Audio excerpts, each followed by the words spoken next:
Right then, in the chat window, Wang Tang hit me up again. Mark, let's team up. Look, we're old classmates. Our numbers are right next to each other. If we team up, we'll definitely make it to the end. He shamelessly kept sending me video requests, but I kept ignoring him. If I teamed up with him and we were the last two left, he'd use mind control to kill me and win alone. Did he underestimate my intelligence? Or overestimate his own? Water and power were cut. Food was running out. 3 months of floods crushed the NPC's hope. Finally, someone couldn't take it anymore. They started taking desperate risks, looting and burning everywhere. Players mixed in with the crowd, searching for a way to survive. But abilities couldn't stay hidden. It caught the attention of the higher-ups. They issued a direct order to capture ability users. Anyone caught was sent to research facilities. Within a month, 30 players were posted on the public screen. Suddenly, players were like startled birds, everyone on edge. Meanwhile, I was living in a completely different world, checking on my vegetables now and then, gaming in my mansion, swimming in my pool. Future Island was basically paradise. I was living the good life. But good times don't last. I finally got sold out. Someone anonymously posted on the world chat, Player 99 is the world's richest person. They definitely built plenty of shelters before the apocalypse. Find Player 99. And everyone survives. The long silent world chat instantly exploded. Player 99, show yourself. You're living it up alone, while hundreds of us suffer. So, cruel and vicious. Yeah, eliminate players like that. Find 99, and we live. Everyone, charge. All the players went crazy. They couldn't wait to skin me alive.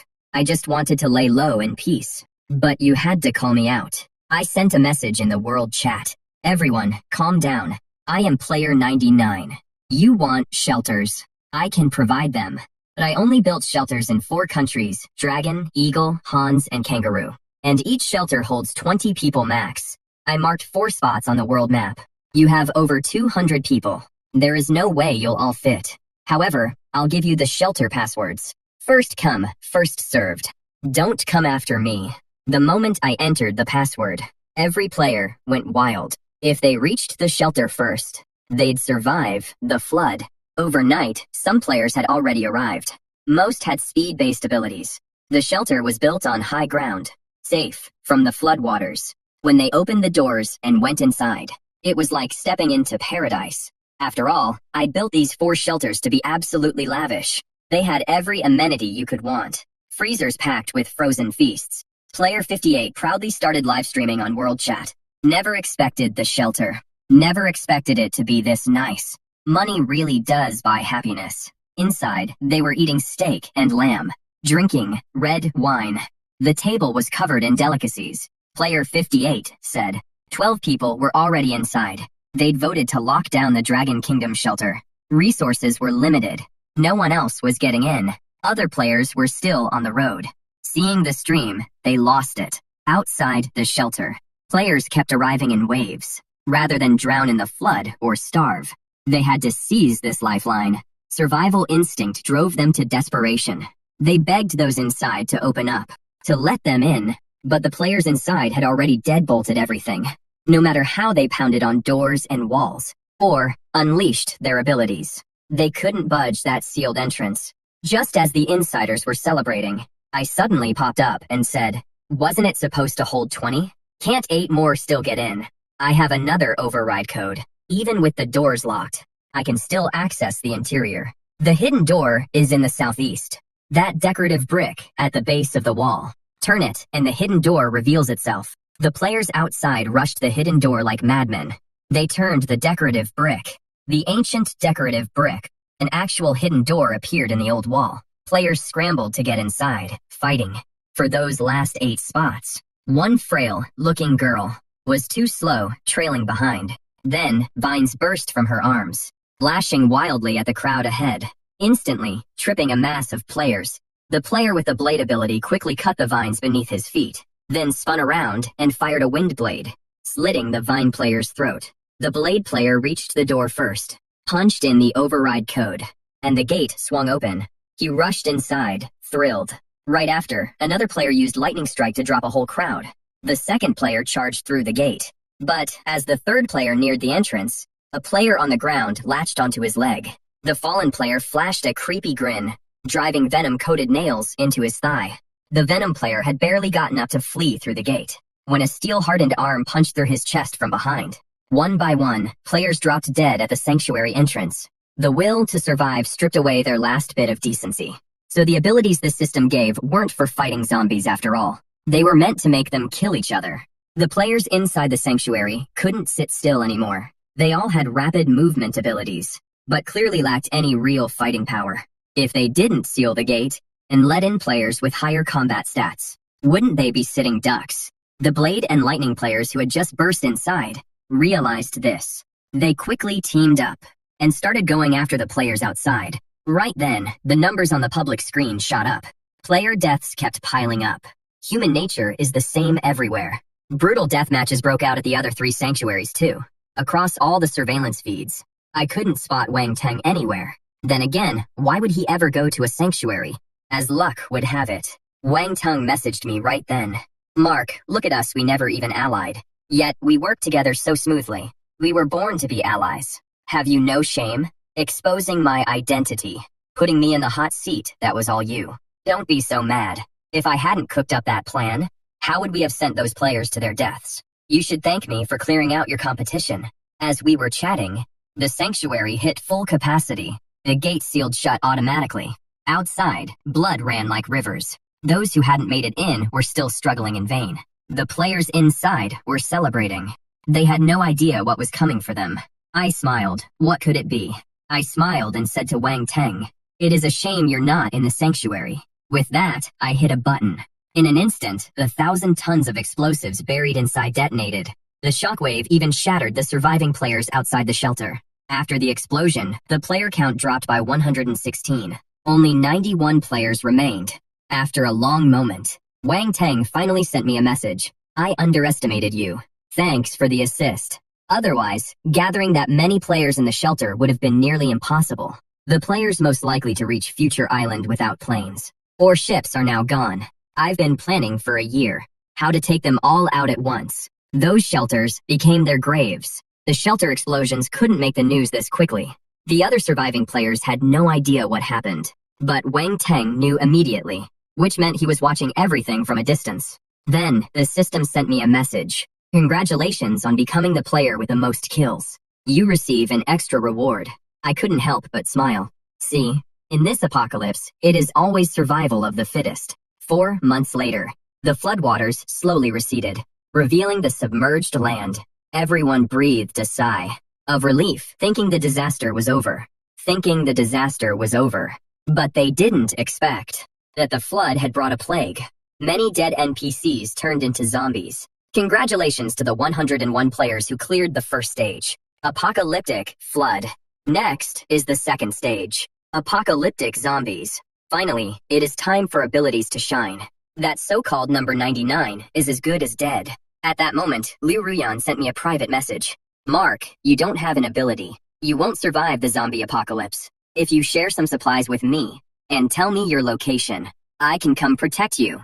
I slowly typed a question mark. Don't underestimate my ability. I survived the flood, entirely because of it. Of course, I knew how she survived. She used her ability to inspire love. The scam supplies from her neighbors. When rescue arrived, she was the first one saved. Thinking of this, I replied, "Sorry, I'm not interested." Besides, Liu Ruyan knowing I'm the richest man was clearly no coincidence. The zombie virus erupted across every continent because I destroyed the planes and ships in advance, cutting off transmission routes to Pacific Island nations and Antarctica. The transmission routes were severed. Basic zombies weren't hard to deal with, but the virus spread way too fast. After spreading repeatedly, mutations started showing up, exactly as I predicted. Smart zombies and ones with powers started appearing quietly. As long as a zombie ate an ability user's flesh, it could get their powers. Players realized they'd die without alliances, so they started banding together and building bases to hold off zombie attacks. But the bases didn't just fight zombies. They fought each other too, battling over supplies and lives. Facing the zombie virus, I had to put up steel nets in the ocean to keep infected fish from reaching Future Island. Electric grids went up overhead too, stopping birds from landing. The sunlight seemed kind of dim. On rainy days, I'd hole up in my underground bunker, Only after machine testing confirmed the rain was clean would I risk coming out. That was the biggest way the zombie virus affected me. Land-based networks had crashed long ago. NPCs could only use radio to send messages. But I didn't mess with that old junk. Thousands of satellites overhead let me watch Earth in real time. Just like I figured. Birds would carry the virus. When the virus hit vulnerable island nations, the whole island instantly turned into a living hell. Player numbers. Players kept dropping one by one. This time, down to 30. But right then, a mutated bird zombie had just flown over Future Island's waters. When it hit the electric grid, instantly fried to a crisp by the high voltage. But one feather slipped through, drifting down through a gap in the grid. Before it hit the ground, a robotic dog blasted it with a fire jet, burning it to ash. That bird must have flown from other Pacific islands. From that day on, huge flocks of birds passed over Future Island every day. The electric grid was covered in bird carcasses. Robots were swamped patrolling the whole island, torching bird bodies and clearing the grid. If even Future Island was this bad, you can imagine how rough things were elsewhere. I quit taking daily beach walks and moved into the underground bunker for good. Today's New Year's, but nobody in the world feels like celebrating. Except me. I was eating my New Year's dinner while watching the last spring festival gala before the apocalypse hit. I thought about my family from before, but now I was the only one left. It was hard not to feel empty inside. I had to go back. I had to be the last one standing. I snapped a photo of my New Year's Eve dinner and sent it to Wang Teng. A minute later, Wang Teng posted my photo on the world chat. I could just picture the players losing their minds. Angry comments came flooding in. Player 99's living pretty well. Damn it, we can't even get a hot meal. And he has got a full spread. Don't get too cocky. If I find you, I'll kill you. I couldn't care less. I'll be waiting. If you can find me. I opened my computer and pulled up the profiles of 30 players I'd gathered. They had no idea that before the apocalypse, I'd already had eyes everywhere. My mercenaries had tracked down players scattered across the globe and kept them under long-term surveillance. I knew every player's abilities and weaknesses. After the apocalypse hit, my mercenaries survived on the supplies I'd stockpiled. They kept working for me, and I unlocked new supplies for them. Money makes the world go round. In the apocalypse, supplies were the most valuable currency. 3 major powers had emerged. First was the military. They had a formidable arsenal and an impregnable base. Wang Teng had seized command through mind control. Second were the zombies. A zombie king had risen among them. He gained powers by killing ability users, zombies, and players. Liu Yanyan was by the zombie king's side, having become his beloved companion. Third were the gangs. Even before the outbreak, Player 128 had entered the world's most dangerous and chaotic nation. Using his abilities, he subdued the gangs. Under Player 128's leadership, the gangs grew stronger by looting civilians. The remaining 26 players had all joined one of these 3 factions. Player 128 could manipulate gravity, an extremely powerful ability. In one-on-one combat, no player could take him down. Yet, the gangs were actually the weakest force. I tapped on Player 128's avatar with my stylus. You'll be the first to go. Just then, the system alert sounded again. 30 players remain alive. Difficulty increasing. Entering level 3. The frozen continent. Someone immediately broke down. The apocalypse has lasted a year and 5 months. Everyone's out of supplies. Another ice age hits, and everyone on this planet dies. Liu Yuran quietly messaged me. Mark, check your messages. Mark, soon only the zombies will survive this planet. And I'll survive too. You'll regret rejecting me for the rest of your life. Then, she sent a photo of herself with the zombie king. Seeing this, I sneered. In that case, I'll send you lovebirds to the afterlife together. The ice age swept across the entire planet. Even my tropical island was affected. A massive blizzard struck Future Island. The aerial power grid was the first casualty. Wind and tidal power plants took heavy damage too. Fortunately, the underground fortress's backup nuclear plant was still running. The gangs cracked first. They'd looted most of the civilians' resources. Internal tensions escalated. Conflicts erupted constantly. Awakened players died one after another. I privately messaged Player 128 through the World Channel. How about we team up? I've buried supplies all over your territory. Get your hands on them, and you'll survive. Player 128 replied shortly after. What do you want? Why should I trust you? I want you to take down the Zombie King. My scientist team developed a zombie cure. Just spray it on them, and they vanish. But as you know, my combat stat is 0. After thinking it through, of 30 awakened, you're the strongest. Only you can pull this off. We humans fear the cold. Zombies don't. The longer this drags on, the better their odds. No matter how many supplies I have, they'll run out eventually. Then, player 101 beside the Zombie King becomes the final winner. The Zombie King's too powerful. Without the cure, no awakened player can kill him. I have the cure. You have powers. Let's team up and take out the zombies. To earn 128 S-Trust, I sent mercenaries to deliver a zombie cure, along with a batch of supplies. The gang used that cure on a zombie. The zombie dissolved into a pool of blood, screaming in agony. The virus they carried was purified as well. 128 was tempted. If only he and I remained in this world, killing me would be effortless for him. To him, I was the weakest player. Allying with me was undoubtedly his best option. One night, hundreds of drones carrying the cure flew toward the horde. The Zombie King was asleep with Lu Ruyan in his arms. His keen hearing immediately detected something wrong. He got out of bed at once, not forgetting to tuck Lu Ruyan in. Massive amounts of cure mixed with snow fell from the sky. Mixed with snow, it poured down everywhere. The zombies exposed to the cure screamed in pain. One after another, they dissolved into blood. The Zombie King flew into a rage.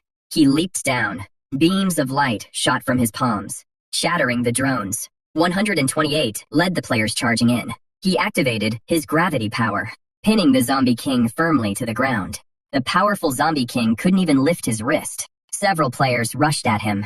A roar erupted from the Zombie King's throat. Zombies hiding in the shadows pounced on the players like monkeys. 128 unleashed his power again. Tall buildings were torn apart by gravity and collapsed. Boulders crashed down on those zombies. The Zombie King was buried along with them. 128 broke into a victorious grin. These boulders were enough to crush the Zombie King to pieces. Lu Ruyan stood on the balcony. Covering her face, she let out a scream. 128 flicked his finger. The terrace beneath Lu Ruyan's feet collapsed. She fell from the height. A fall from that height meant certain death. At the critical moment, the Zombie King burst from the rubble, catching Lu Ruyan. At the same time, countless threads sprayed from one hand, binding 128. 128's face turned pale with shock. He never knew the Zombie King had this move. The Zombie King gave a gentle pull. 128's body instantly shattered. But the Zombie King didn't anticipate that 128's body was loaded with cure. The packets released and engulfed him. Lu Ruyan screamed, watching helplessly as the Zombie King melted into pools of blood. She was scared out of her wits. This place was literally hell. She ran for her life, but soon fell through the ice. This time, no one would save her. A power dependent on someone else's love was ultimately too weak to cut it. 12 more players went gray on the world chat. I crossed their numbers off one by one in my notebook. When I got to number 128, his weakness was written next to it. Universal gravitation. Can't control objects with extremely low mass, like the Zombie King's silk threads. I like to use information gaps to fight battles I can't lose. At this point, I only had one opponent left. Wang Teng, who controlled the military. He couldn't wait to end this game. He called me out on the world chat. This game has always been for smart people. Mark, you've done well to get this far.